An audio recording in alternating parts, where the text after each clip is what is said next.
President. I also rise to speak about the need to pass the Women's Health Protection Act. Certainly the senator from Maryland outlined a very strong argument as to why this fundamental protection, this fundamental right, needs to be protected. And we know that right now we may see a Supreme Court come out with a decision to basically end Roe versus Wade and in the process end a fundamental right that women in this country have had available to them for 50 years. You know, we can hear all the arguments, and my colleagues will present an awful lot of arguments tonight and tomorrow as to why we need to pass this act. But for me, this is personal, a personal experience that I have had, and it's an experience that unfortunately many families have.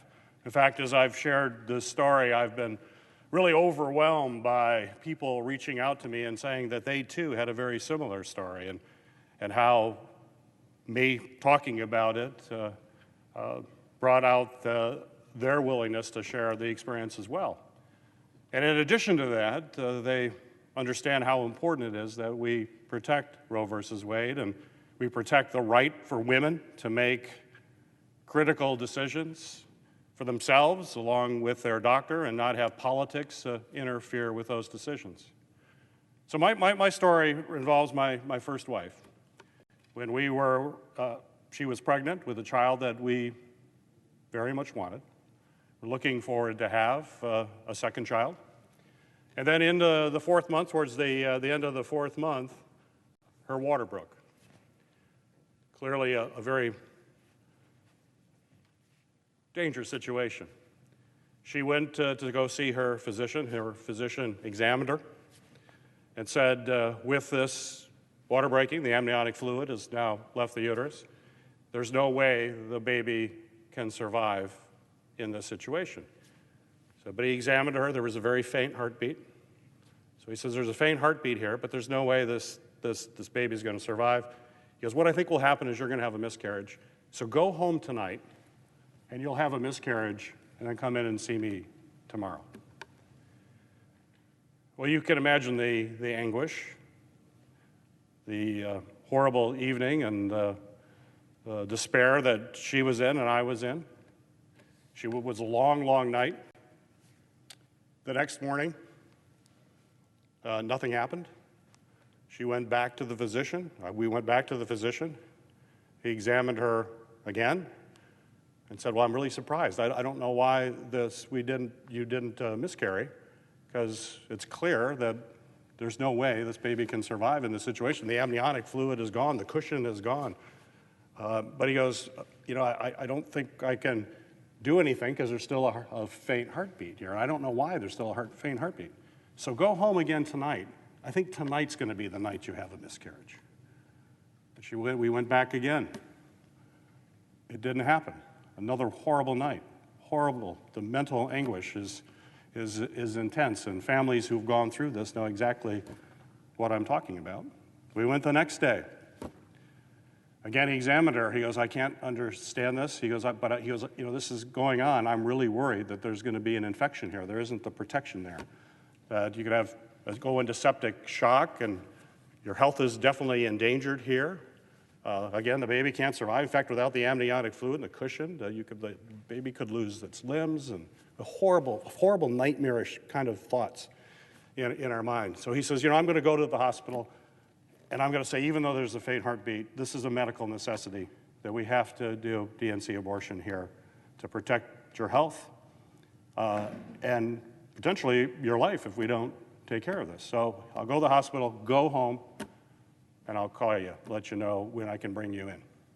Well, he called, and I'll never forget the voicemail that was left.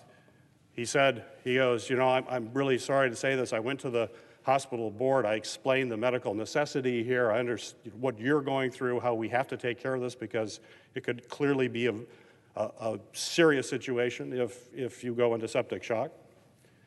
And the board said, no, as long as there's a faint heartbeat, you can't perform this procedure. And then he goes, there is no reason for this decision from the hospital board. It is not based on sound medicine. It's not based on medical practice. It's not based on what's best for your health. this is based on politics. Plain and simple, this is politics. And he goes, I'm ashamed that this happened, and I'm embarrassed that I have to call you and tell you I can't do it because the hospital will not grant me privileges to do it.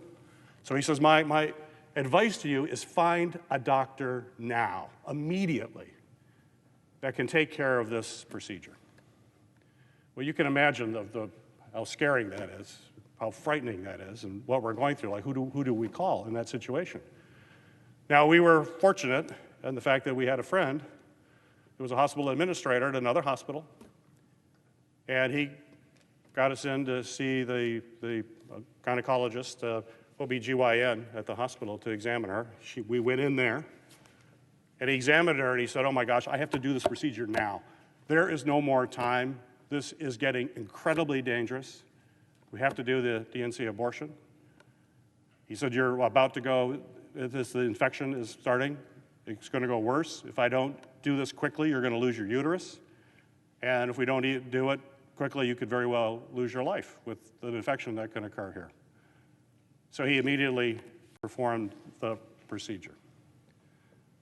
But just think of that. One, if we didn't have the opportunity to see another doctor who was able to perform it, understood the severity of it, my wife at the time, my former wife, could have easily lost her uterus, had significant health impacts, and could have lost her life.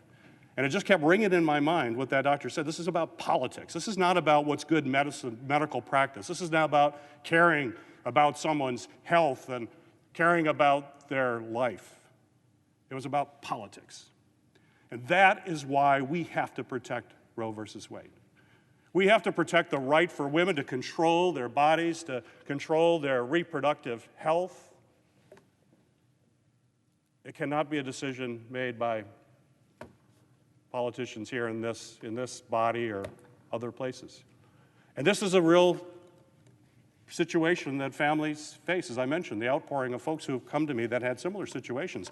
And I think about Michigan right now. Michigan has a law on the books that was written in 1931 that says all abortion is prohibited in our state. It doesn't matter whether or not it involves the health of the mother. Doesn't matter if it's the life of the mother. Doesn't matter if a woman is the victim of rape or incest. It's just simply not allowed. Well, I think that's unconscionable.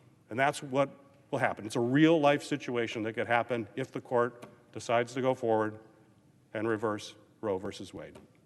Situations like what my former wife went through, and families all across America will be not able to have that kind of option. And you think about the no exception for rape or incest, that you'll have a 17-year-old girl in Michigan who is raped. She will have no options. I know a majority of people in the United States believe that is unacceptable. I know a majority of people in the United States believe that women have the right to make these most personal, these most intimate decisions themselves with the advice of their physician and whoever else that they want to consult. This is not about politics. This is not about the opinions of folks who think that they know better. Let's preserve the right of women to do what they think is best. That's why we have to pass the Women's Health Protection Act, and why I would urge all my colleagues to search their heart and listen to the stories that people will tell them and understand that the right thing to do is to protect reproductive freedoms and rights in America. Madam President, I yield the floor.